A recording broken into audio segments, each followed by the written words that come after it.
با درود بینندگان گرامی، من آریو برزن پیروزنیا امشب دوشنبه دوم ماه جولای سال 2012 میلادی برابر با بامدادان سه‌شنبه 13 تیر ماه سال 2571 ایرانی برنامه دیگر از سری برنامه‌های ایران امروز ایران فردا رو از شبکه اندیشه با مدیریت آقای عماد در اتاق فرمان تقدیم شما میکنم. برنامه امشب مقدار زیادی فشرده خواهد بود در مدت زمانی که در اختیار من هست. اولا از چند تن از دوستانی که برای من فیسبوک یا ایمیل مسیج زده بودن، به خصوص از سامی نازنینم بسیار سپاسگزار هستم. ایشون به دلیلی که خودشون میگن به دلشون آمده بود که گویا برنامه من در تلویزیون اندیشه به پایان خواهد رسید. خیلی جالبه، چون من بلافاصله زنگ زدم خدمت آقای فروزنده و سوال کردم از خدمت ایشون که آیا چنین خبری پخش شده یا نه، که ایشون فرمودن ابدا چنین چیزی نیست و ضمن انسان بودن و درستی رو که فرامرز فروزنده داره، با اینکه ما اختلافات و عقاید سیاسی ما صرفاً یکسان نیست، من واقعا از ایشون سپاسگزار هستم. بله، در رابطه با اون چیزی که برنامه من هست، این امشب و دو برنامه دیگر که خواهد آمد، یعنی آخرین برنامه من در حال حاضر در تاریخ، الان خواهم گفت دلایل رو، در تاریخ 16 جولای، دوشنبه 16 جولای به وقت ایالات متحده آمریکا خواهد بود و دلیل اون هم نه از سوی تلویزیون اندیشه، بلکه متاسفانه به دلیل یک سری اشکالاتی است که بنده در رابطه با زندگی و بخش‌های دیگر از زندگیم دارم پدید آمده که متاسفانه دوشنبه شب‌ها برای من امکان پذیر نخواهد بود و جناب فروزنده و مدیریت اندیشه بسیار مرحمت فرمودن و به من حتی گفتن که اگر من بتونم برنامه خودم رو در یک ساعت دیگری بتونم امکانش رو داشته باشم، خصوصا برای بچه‌های نازنین مثل سامی که در ایران هستن و بازپخش این برنامه ها رو آدینه ها، یعنی جمعه ها، از ساعت 5:30 الی 6:30 بعد از ظهر به وقت تهران ببینن، اون رو برای من نگه خواهند داشت و اگر من هم به سهم خودم پس بتونم یک کاری بکنم که در موقعیتی که برام هست بتونم این برنامه زنده رو ساعت دیگری، حالا که دوشنبه نمیتونم، پخش بکنم و قرار هست که من حالا ما امکانات کاری و شاغلی که دارم و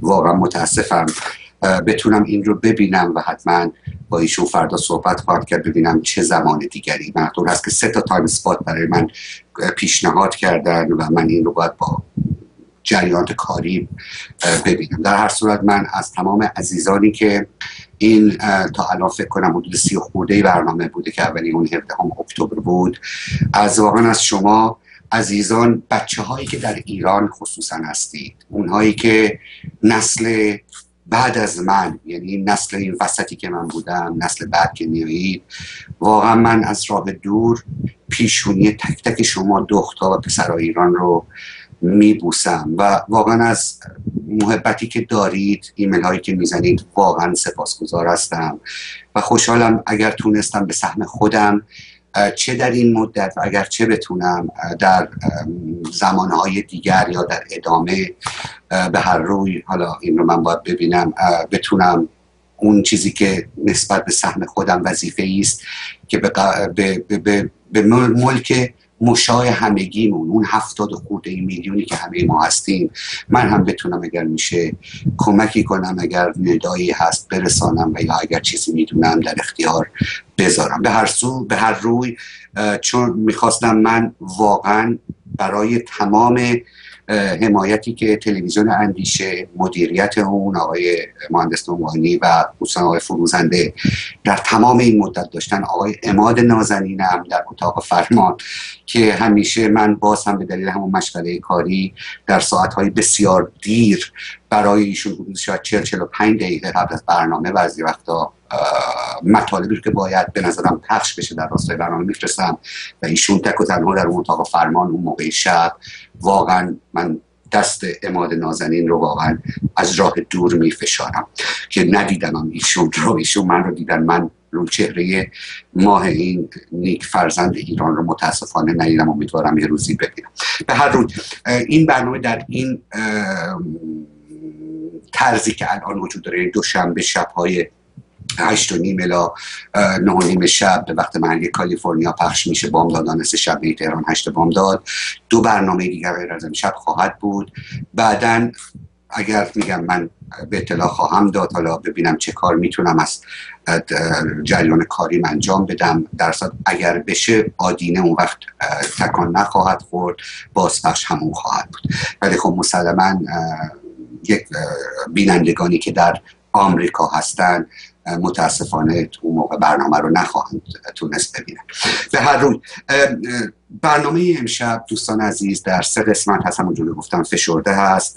بخش اول اون در رابطه با یک گندگویی است که مقامات ایالات متحده امریکا، برنامه هم در مورد این داشتیم، از تاریخ 17 آوریل شروع شد، موقعی که آقای مارک ترنر سخنگوی وزارت خارجه امریکا به خودش این اجازه رو داد که این گندگویی بیش از حد خودش رو بکنه و در رابطه با مسئله مالکیت ایران بر جزایر سگانه تومب‌های کوچک و بزرگ و گاسو سبز یا سبز گاسو یا ابو موسی این ادعای واهی رو بکنه که میبایست این اختلاف بین ما و کشورک امارات که تاریخ هویت اون لااقل از 1971 بیشتر نیست به مراجع بین المللی فرستاده بشه. متاسفانه در تاریخ 8 تیر ماه، یعنی پنجشنبه یا چهارشنبه یا پنجشنبه که گذشت، نیز آقای باراک اوباما در ملاقاتی که با نمایندگان شیخ نشین کوچولو و وهابی ابوظبی، یکی از 7 کشور تشکیل دهنده کشورک شیخ نشین های تشکیل دهنده کشورک امارات بود، این حرف متاسفانه بیش از حد و دهن خودشون رو هم زدن که بنده به سهم یک ایرانی علاوه که در ایالات متحده آمریکا هم هستم، با تکیه بر قوانین آمریکا و اون اولین امندمنت آمریکا، یعنی حق ابراز بیان، بله خبر رو میبینید از طریق رادیو فردا هم پخش شد، بلا فاصله اعتراضی خطاب به آقای اوباما برای هم آقای آلن ایر سخنگوی فارسی زبان وزارت خارجه و خود وایت هاوس و غیره فرستادن و با نامه هم که حالا بهتون خواهم خوند در قرار دادن در صفحه به خصوصی در فیسبوک که هم میهنان بسیاری هم تا این ساعت آمدند و اون رو ایندورس یا امضا کرده اند. اعتراض همگانی سعی کردم به سهم خودم بکنم و بسیاری دیگر از دوستان هم هستند که من از راه دور، دوستان شناخته یا ناشناخته، در هر صورت اون کسی که امروز بر خاکریز ایران مثل تک تک ما تکیه میزنه دوست من هست، من به سهم یک ایرانی دوستی خودم رو خاکریزهای دفاعی ایران و هویت ایرانی میدونم و اینجا هم از آقای شهرام همایون و دوستانش و تمام کسانی که گویا در جلسه هفته گذشته در لس آنجلس در رابطه با 4مین نشست خلیج فارس حضور پیدا کردن درود میفرستم و امیدوارم که این کارها هرچه بیشتر همگانی بشه. به یاد داشته باشید ممکنه ما سر بسیاری چیزها با هم مشکلات داشته باشیم، اما اگر خانه ما رو بسوزانن و تکه تکه بگیرن، اون موقع باور کنید مشکلات ما اهمیتی اصلا وجود نخواهد داشت، چون دیگه ایرانی یواش یواش نخواهد بود. امروز این مش رو خواهند گرفت و فردا آن را خواهند گرفت. به هر روی اجازه بدید من به اتاق فرمان بریم و اگر جناب عماد میتونید آهنگ زیبا و ساخته ایست از یکی از فرزندان ایران، بنده شخصا ایشون رو نمیشناسم، در فیسبوک دیدم، سایتی هم به نام فتن نیوز گویا ایشون دارن، درست کردن به ذوق و به عشق خودشون در راستای خلیج فارس یک تکه کوتاهی. این رو بشنویم و بعد برمیگردیم و در رابطه با جزیره سبزگاسو یا ابو موسی که این گندگویی ها باعثش میشه خواهیم پرداخت. اگر جناب عماد میشه یوتیوب یک رو لطفاً پخش کنید، ساخته آقای پارسا آزاد که به مدت 2 دقیقه و 41 ثانیه هست و واقعا باید از این کارهای این عزیزان، هر ایرانی که در راستای ایران قلم میزنه و چیز میکنه، حمایت میشه. خلیج پارس ما پدر ندارد، خلیج پارس ما همچون نگینی که پاینده ولی یاور ندارد، خلیج پارس ما همچون نگینی که پاینده ولی یاور ندارد. به دست تازیان در پشت پستو، چه از داخل چه از خارج ز هر سو، یتیمی گشته در دامان میهن، مگر ایران دلاورها ندارد، مگر ایران دلاورها ندارد. خلیجی میرود نامش زنقشی، زنقشی همچو بیگانه درفشی، زیاد و مونس و همدم غمش کم، به زودی مردمی ایران ندارد، زیاد و مونس و همدم غمش کم، به زودی مردمی ایران ندارد. به دست تازیان در پشت پستو، چه از داخل چه از خارج ز هر سو، یتیمی گشته در دامان میهن، مگر ایران دلاورها ندارد، مگر ایران دلاورها ندارد، مگر ایران دلاورها ندارد. بله دوستان، ساخته‌ای بود از آقای پارسا آزاد که صفحه‌ای هم در این راستا در فیسبوک دارن و یک سایتی هم به نام فتنه نیوز که بسیاری اخبارها رو ایشون در فیسبوک پخش میکنه، در دسترس دیگران میرسن. من به سهم یک ایرانی از ایشون واقعا برای اینکه اسم خلیج فارس و مالکیت ایران رو بر جزایر سگانه تونستن به سهم خودشون در تاریخ و در دنیای مجازی لااقل ثبت کنن، واقعا سپاسگزار هستم و من هم به سهم خودم این پرساخت ایشون رو انتقاد میدم. اما اگر امکان داره قبل از اینکه من به متن این نامه و جریان برم، برای اینکه دوستان مقداری اول با هویت‌های خودمون، با دارایی‌های خودمون، با گوشه از خاک کشورمون اول آشنا شیم و این همیشه مشکل ما ملت بوده، چون هویت خودمون رو نمیدونستیم و در نتیجه هر کاری خواسته اند در طول تاریخ با ما کرده اند.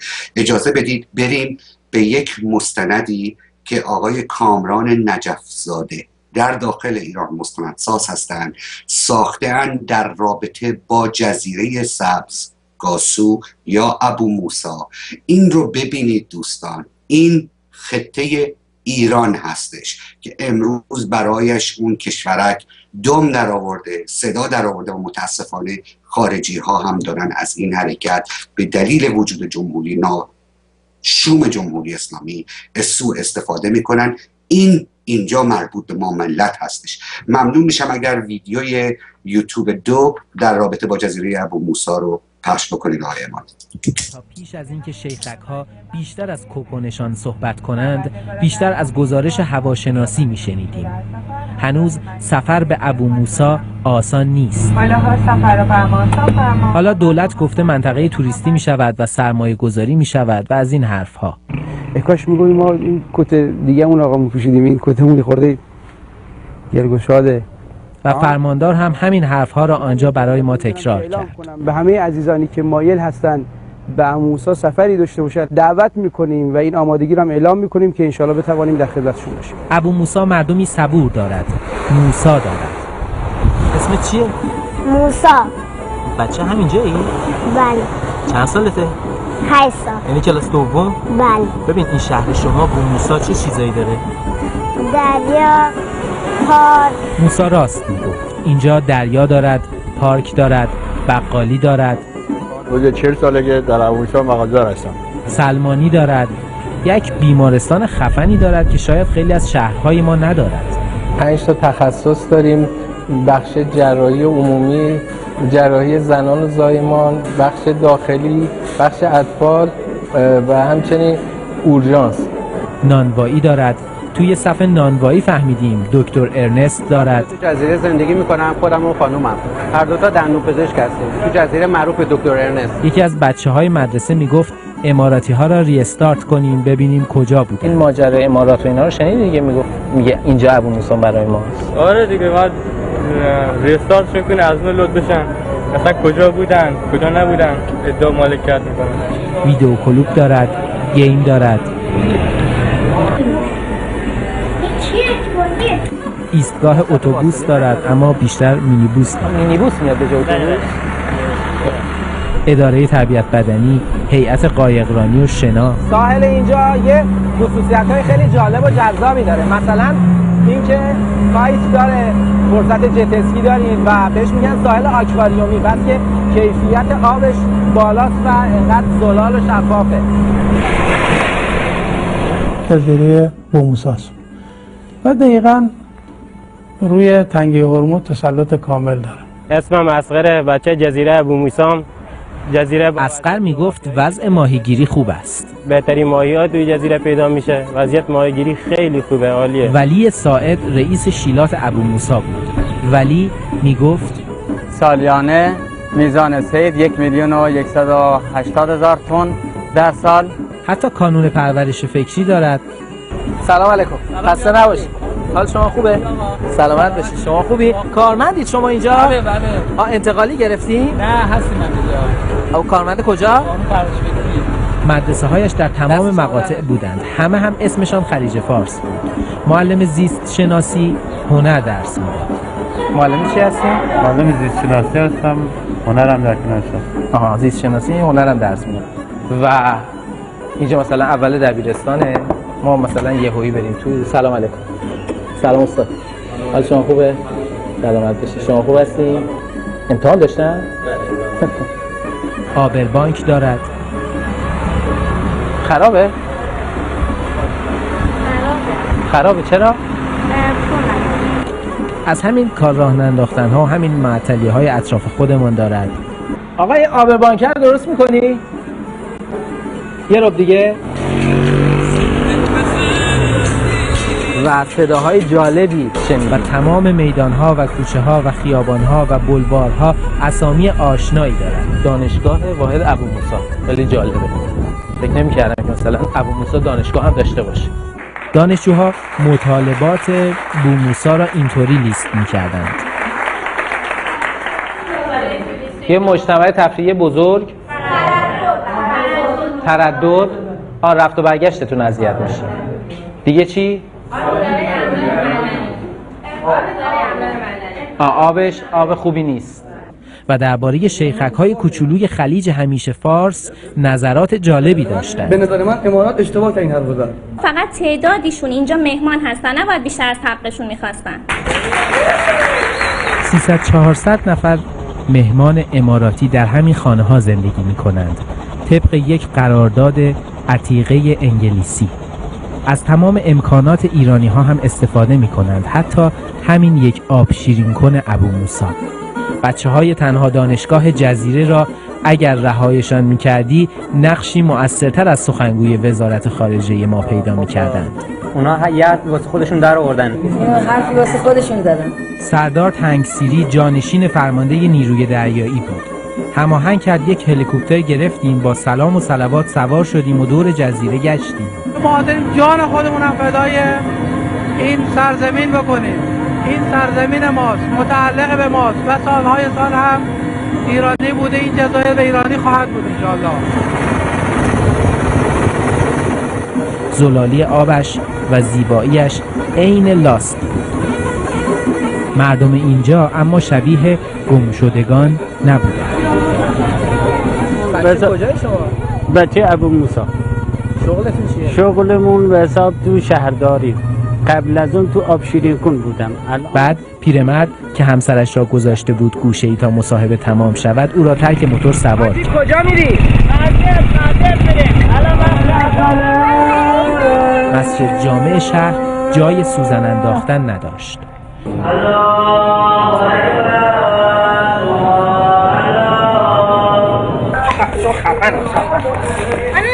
شب که بچه‌ها فوتبال بازی می‌کردن فکر کردیم به هر حال باید تلاش‌هایی از سوی این همسایه کوچولوی ما برای یارگیری اینجا بشود که می‌شود. امارات کدوم تیمه؟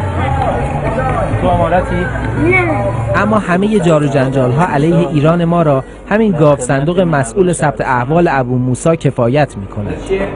این اسناد قدیمی شهرستان ابو موسی. این اولین سند جزیره ابو موسی که جزیره ابو موسی زیر نظر ثبت احوال بندر لنگه صادر شده. این سند در سال 1336 ثبت شده. ساکنان بو موسی هی ما را شیر می‌کردند. حساب کیا؟ حساب اینا که ادعا میکنن هیچ ثابت ابو موسی و جزایر انفال جدا نمیشه. جزء خاک اونه. ساکنان بو موسی هی ما را شیر می‌کردند. هی شیر کردند انقدر که آخر گزارشم را اینطوری تمام کردند. ما حواسمان به ابو موسی هست. به تنب کوچک و تنب بزرگمان هست. شما بیشتر از کپونتان نخواهید.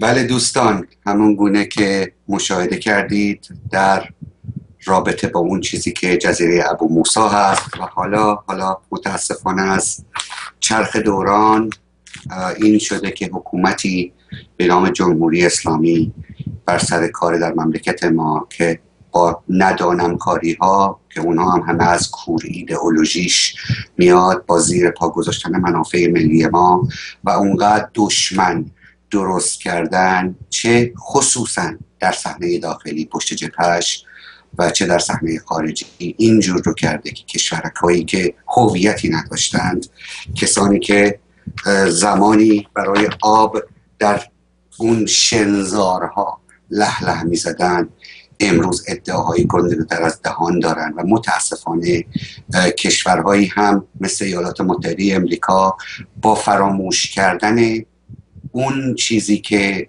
درس‌های بزرگ انسان‌هایی مثل توماس جفرسون هست که در رابطه با دولت درست، اون هم با میراث گرفتن از کوروش هخامنشی پادشاه ایران، در برنامه پیش بهتون نشون دادم اثر دقیق کوروش رو به گفته خود اینها حتی بر قوانین اساسیشون حالا به یک اپورتونیسم سیاسی تن در دادن و از این کشورک ها دارن حمایت میکنن.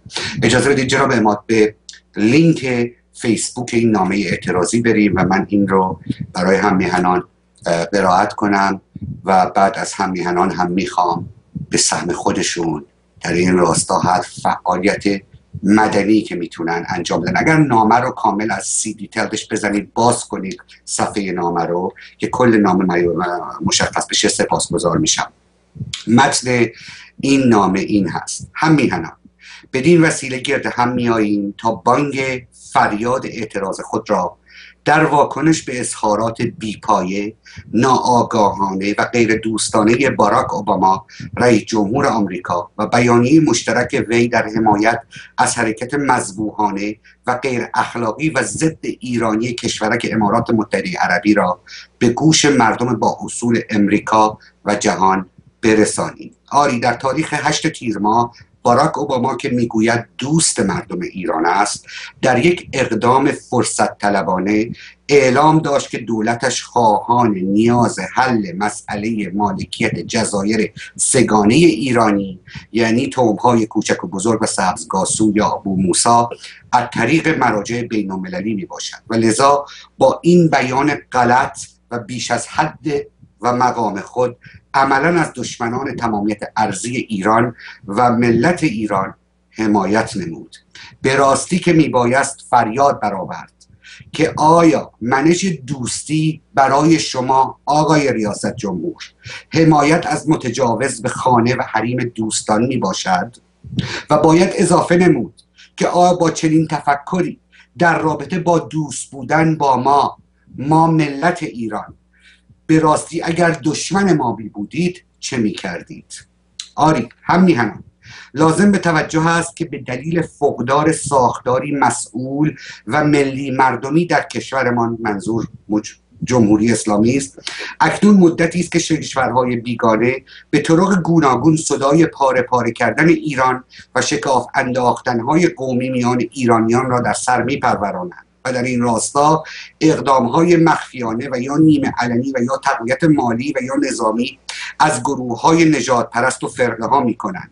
به جاست که به یاد داشته باشیم که دولت امریکا این طرح را نه تنها از طریق رسانه‌های عمومی خبرساز و چهره‌ساز خود مانند صدای امریکا و همچنین سازمان‌های وابسته به خود دنبال می‌کنند، بلکه اکنون و از ماه آوریل 2012 یعنی دقیقاً 17 آوریل به این طرف دیگر به صورتی علنی از دست درازی کشورک تاریخ کوتاه و بازیچه موسوم به امارات متحده عربی، یعنی این مجموعه 7 شیخ نشین واقع در جنوب شاخاب همیشه پارس که دشمن هویت و نام ایران و ایرانی هستند حمایت می کنند.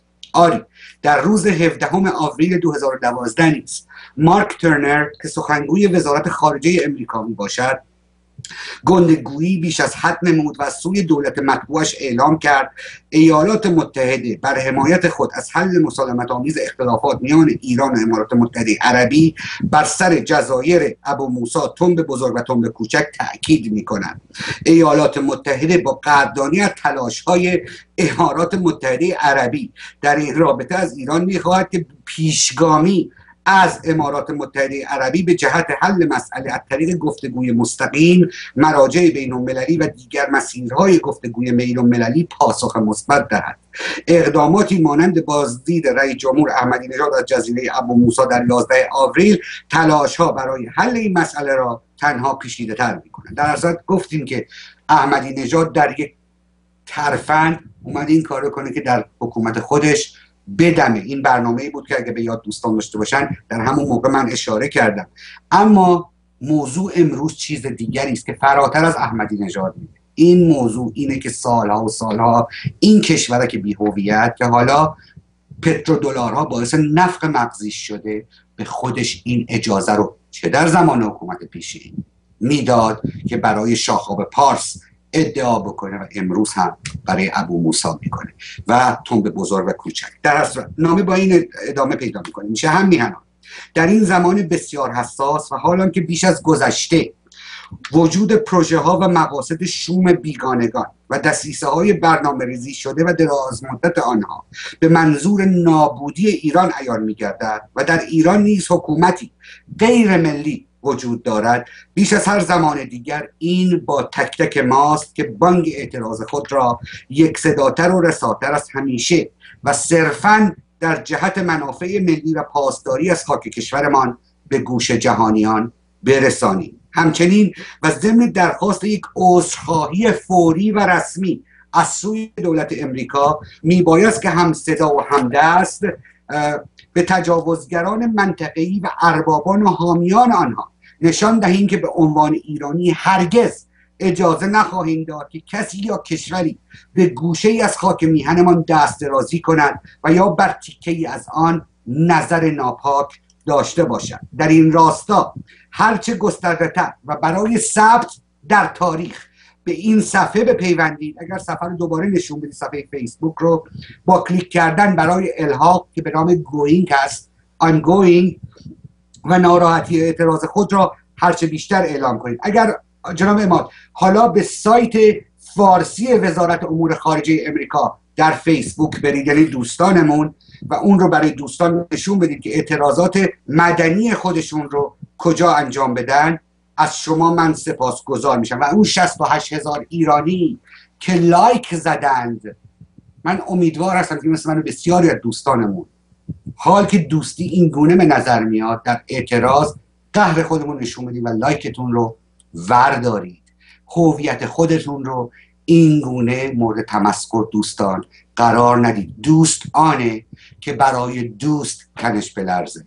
اگر امروز جمهوری اسلامی هست که دشمن ملت و ملیت ایرانی هست، اینها یعنی دولت آمریکا باید بدونه که حساب ما مردم ایران و جمهوری اسلامی دو چیز متغایره و حق نداره هیچ کس، حق نداره هیچ کشور هر چقدر بزرگ، خصوصا موقعی که میخواد درس انسانیت دوستی بده، از کیسه مردم بدبخت ایران و نسل‌هایی که بیاد بخواد کسی برای دیگری، اونم برای این کوچولوهای اونور شاخه‌های پارس خرج بکنه و شرم بر اینها.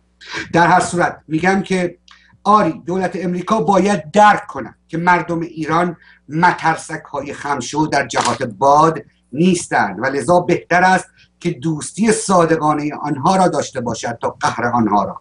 اوباما و دستیارانش میبایست درک کنند که ایران نه یوگسلاوی با هویتی تنها 4 دهه و نه عراق و نه سوریه و نه لیبی میباشد که تنها چند دهه وجودیت داشتند، بلکه ایران و ایرانیان دارای تاریخ و ریشه هایی به هم پیوسته هستند که استقامت و تنومندی آن چند هزاره و دارد و بارها و بارها این حقیقت به متجاوزین ثابت گشته است. این رو من در ضمن برای اون پانتورک ها و اون بنی تروفی ها دارم برمیگردم میگم که بدونن خون ایرانی از عرب و آذری و کرد و نمیدونم به اصطلاح فارس که چیز من در آوردی و غیر است در خاک ایران با هم عجین شده و قرن هاست که چنین چیزی هست. در این چرندیات هم که راجع به کوروش و اینا قیاس آبادی ابله و پورپیرار بیشعور این خودفروخته های توده‌ای که حالا اسلامی شدن و حکومت هم داره اینا رو تقویت میکنه، کتاباشو میکنه، هیچ کاری غلطی نمیتونن بکنن. ارق ملی ایرانی صدها هزارها گذشته و نشون داده خودشو. در این راستا نکته حائز اهمیت دیگر که اوباما و دستیارانش باید درک کنن این است که ایران و ایرانی حقیقت و وجودیتی به غیر و جدا از جمهوری اسلامی میباشند و این عمل و گندگویی اشتباه دولت امریکا تنها و تنها کمک به ملایانی میگردد که در ضعیفترین ایام حکومت خود میباشند و بار دیگر بر موج ملیگرایی معروف ایرانیان سوار خواهند گشت. و دیدیم که آقای محسن رضایی بارها و آقای رفسنجانی غلط ها کردن، کسانی که زمانی دشمن هویت ایران و ایرانگرایی بودند. در هر صورت همچنین اوباما و دستیارانش به جاست که بیشتر به دنبال درس ها و میراث های ارزشمند توماس جفرسون، یکی از بنیانگذاران کشور خود باشند که از درستی های کوروش بزرگ بنیانگذار ایران الهام گرفت تا از مکتب اپورتونیستی و ماکیاولیستی و لذا از حمایت مشتی وهابی تازه به دوران رسیده که درآمدهای نفتی نه تنها موجب نفت مغزی آنها گشته بلکه در شامگاه حملات ناجوانمردانه 11 سپتامبر به شادی و جشن پرداختند دست بردارند.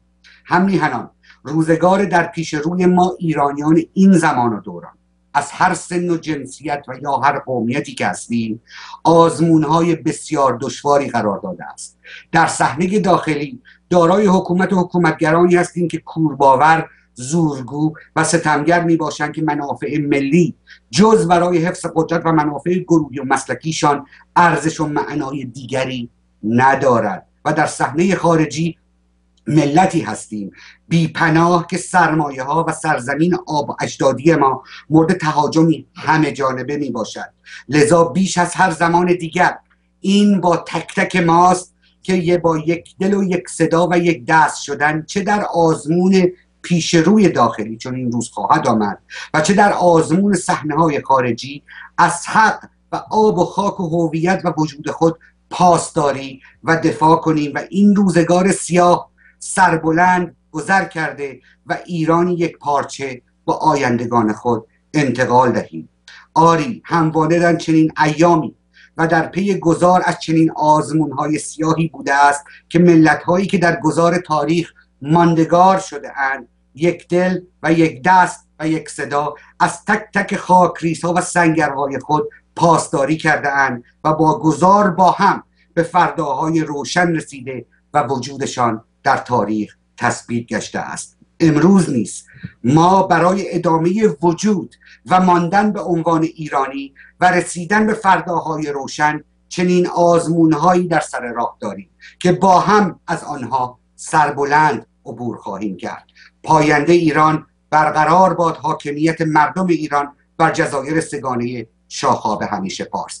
ممنونم ازتون، برید اون رو امضا کنید، به اون سایت وزارت امور خارجه امریکا برید، دیسلایک کنید، خودتون برای خودتون احترام قائل شید در این زندگی. جمهوری اسلامی یک چیز از اون فائق خواهیم شد و دست هر کسی رو به خاک کشورمون قطع خواهیم کرد. اگر به اتاق فرمان بریم جناب عماد، و آهنگی هست از آقای بابک برهانی، یک دونه نویسنده و هنرمند داخل کشورمون، این رو پخش کنیم و برمیگردیم در خدمتتون. خلیج فارسی هم پوشیدن، خیلی جذاب و زیبا شدن. آهنگساز و خواننده‌ای هستن که افتخار شاگردی استاد محمد نوری رو داشتن و جدیداً هم یک آلبوم رو دارن میدن.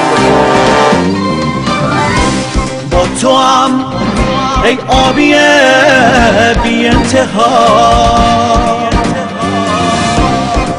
با تو ای همواره ای با من یکی، من تو را عمریست بر هر نقشه‌ای فارس دیدم از اوان کودکی، فارس دیدم من خلیج فارس دیدم.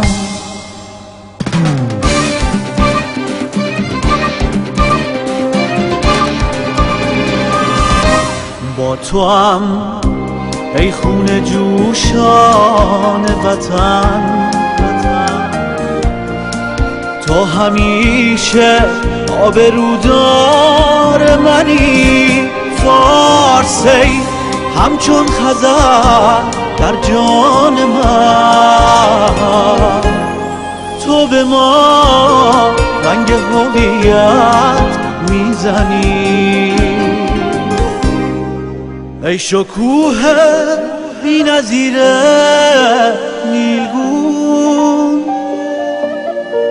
همچو قلب پاک ایرانی زلال، پهنه لبریز مروارید و نه، مثل عطر خوب شرجی بی مثال، من تو را عمریست بر هر نقشه‌ای فارس دیدم من خلیج فارس دیدم.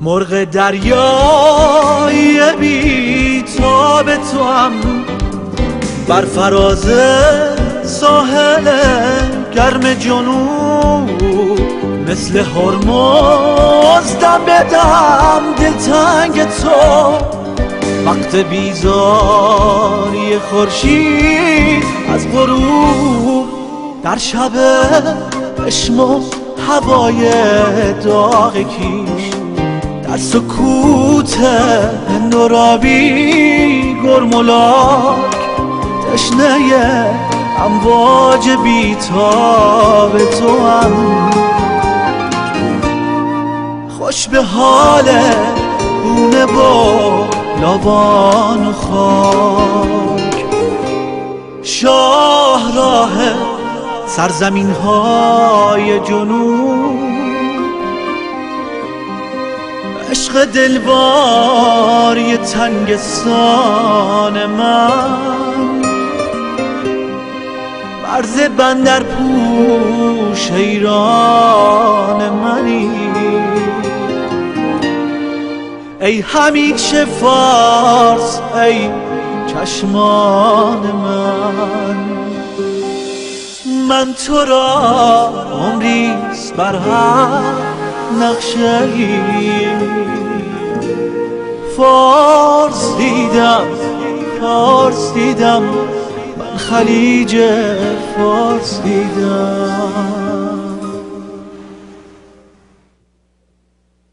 بله دوستان، ساخته‌ای بود و پرساخته و پرداخته و اجرایی بود از بابک برهانی در داخل کشورمون که من از راه دور بدون که ایشون رو بشناسم، امیدوارم برای ایشون دچار دردسری نشم، ولی به سهم یک ایرانی بوسه بر پیشونی ایشون میذارم و تمام اون کسانی مثل کامران نجف‌زاده و دیگران و اون بچه‌های تیر چهره عرب ایرانی که در ابو موسی هستن و اون گونه عشق ایران دهانشون بوی ایران میده و شرم ابدی بر تمام کسانی که خودشون رو به بیگانه میفروشن. جمهوری اسلامی مشکلی است که دیر یا زود من و شمای ایرانی با هم به پایین خواهیم آوردش. نگاه کنید چقدر درست گفت مانوک خدابخشیان، مدت هاست که جمهوری اسلامی مرده، ایدئولوژی عین یک دونه مرده زنده میمونه که در حال گذر است و هر روز تیکه بیشتر از این چیزی که از اول از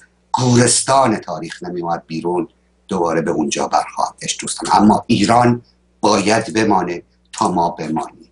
ببخشید، ایران باید بمونه تا این سر و کله های بچگونه رو ما در سر و کله خودمون بزنیم.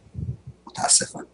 به هر روی دوستان، در دقایقی که مونده من البته به این دو بخش آینده برنامه خواهم رسید، اما چون برنامه من در نزدیکی 18 تیر پخش خواهد شد زندش و بعد از اون چون آدینه نزدیک 18 تیر خواهیم بود، 18 تیر روزی است که هر ایرانی باید گرامی بداره. در 18 تیر دو واقعه بزرگ در کشور ما اتفاق افتاد. اولین واقعه 32 سال پیش در 18 تیر ماه 1359 تعدادی افسر از افسران و ایرانیانی بودند که در اون زمانی که یک مالی خولیای دست جمعی متاسفانه عده‌ای رو گرفته بود، امثالی مثل آقای فرخ نگهدار اون موقع میگفتن باید سپاه پاسداران رو به سلاح‌های سنگین مجهز کرد، آقای بنی صدر رئیس جمهور حکومت اسلامی بودند و این ملی مذهبی هایی که دیدید همه داشتن به قول معروف فالوده اولین حکومت الله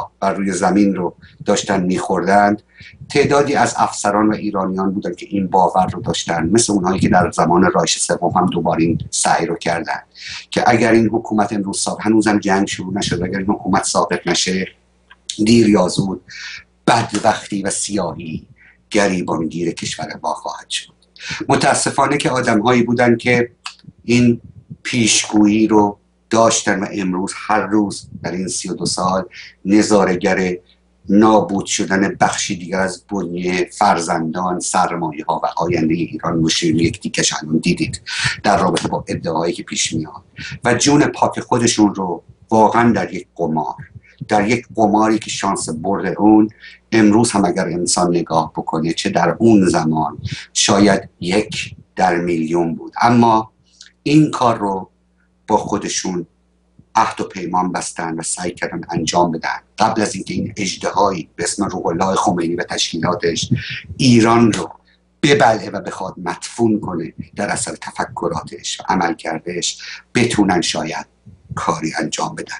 در اون روزگار تعدادی از این افسران و نیروهای شخصی به دور هم جمع آمدن تا اون چیزی رو که بود که بعدها نام کذب قیام یا کودتای نوژه رو گرفت و در حقیقت رستاخیز شاهرخی بود، چون نوژه نام پادگان هوایی بود که در همدان، پادگان مرکز عملیاتی بود که در همدان بود و از آنجا قرار بود که هواپیمای بلند شن جماران رو، خانه روح الله خمینی رو با خاک یکسان کنن که کاش کرده بودن انقدر ایرانی خاک بر سر نمیشد، انقدر ایرانی در دریاها در نزدیک استرالیا یا در رودخانه های گذر از یونان و ترکیه خفه نمیشد، غیر از هزاران و هزار بلای دیگر.